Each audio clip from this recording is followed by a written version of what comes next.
DNID ditangkap di Solo. Namun setelah itu, tidak ada yang tahu menahu kelanjutan nasibnya.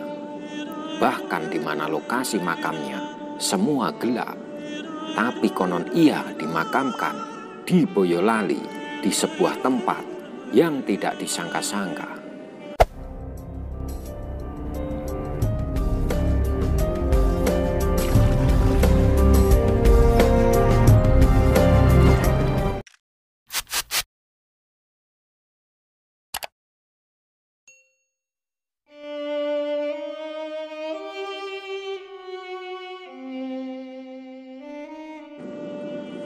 Setiap bulan September, kita selalu rutin mengibarkan bendera Sang Merah Putih setengah tiang untuk mengenang tragedi berdarah 30 September 1965 yang selalu digembar-gemborkan oleh rezim Orde Lama, didalangi oleh PKI, di mana DNID menjadi godfather-nya. Menurut cerita sejarah yang dipelajari di sekolah dan di Museum Pengkhianatan G30S PKI di Lubang Buaya, DNID ditangkap di Solo.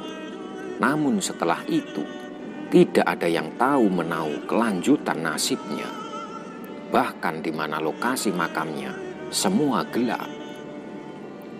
Tapi konon ia dimakamkan di Boyolali, di sebuah tempat yang tidak disangka-sangka. Hamparan berpasir itu ditumbuhi labu siam dan ubi jalar, pohon mangga dan jambu biji yang menaunginya di kanan kiri. Hanya itu, tak ada satupun penanda yang menunjukkan bekas sumur di pekarangan belakang gedung tua itu. Dulu bangunan ini adalah bagian dari kompleks markas Batalion 444 TNI Angkatan Darat di Boyolali, sebuah kota kabupaten sekitar 25 km di sebelah barat Solo, Jawa Tengah. Meski tak berbekas, banyak orang meyakini di sepetak halaman itu pernah ada sebuah sumur tua tempat jenazah Aidit, Ketua Umum Komite Sentral PKI, dikuburkan pada akhir November 1965. Salah satunya Ketua Nahdlatul Ulama Boyolali, Tamam Saimuri, 71 tahun. Pada suatu malam di tahun 1965, dia bertemu Kolonel Yasir Hadi Broto dalam sebuah rapat organisasi massa di Pendapa Kabupaten. Saat itu Tamam muda adalah aktivis gerakan pemuda Ansor yang terlibat dalam operasi pembersihan. Dia bercerita bahwa dalam pertemuan itu, Yasir mengumumkan pasukannya telah menembak mati Aidit beberapa hari sebelumnya. Eksekusinya subuh-subuh. Seakan meneguhkan ucapan kepada lawan bicaranya, Yasir menunjukkan jam tangan yang dia kenakan. Ini arloji Aidit, katanya, sewaktu Tamam mendesaknya.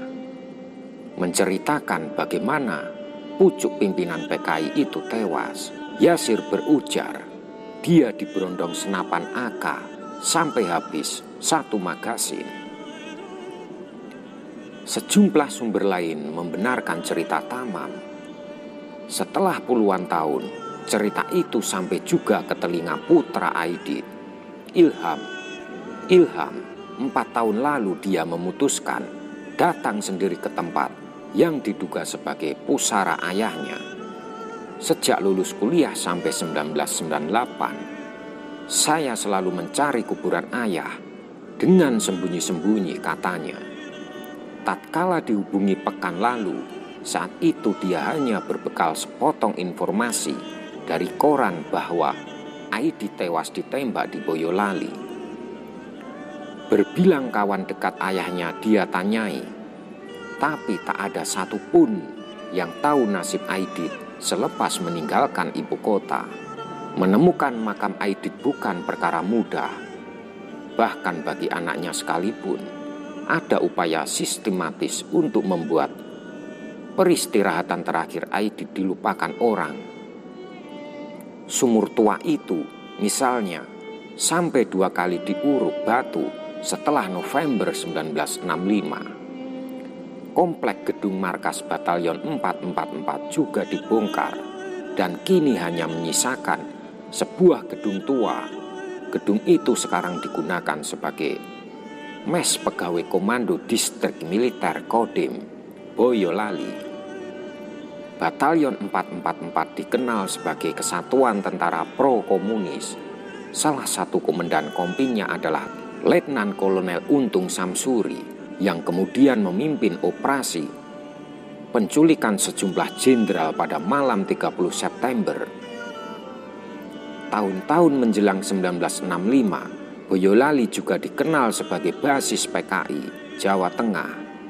Dalam pemilu 1955 dan pemilihan kepala daerah 3 tahun sesudahnya, PKI meraih kemenangan besar di sana.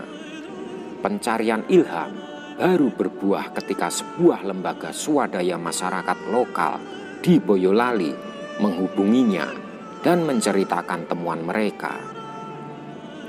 Mereka mengetahui lokasi ini dari sumber-sumber kredibel yang terlibat langsung dalam pembunuhan anggota PKI saat itu, kata Ilham.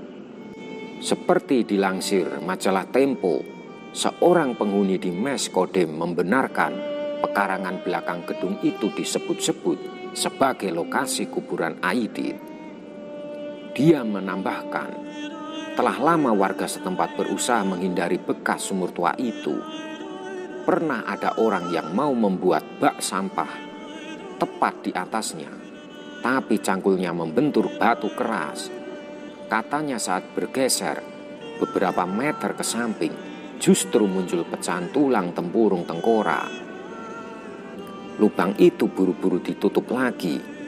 Si penghuni ini menolak disebut namanya karena khawatir keselamatannya terancam.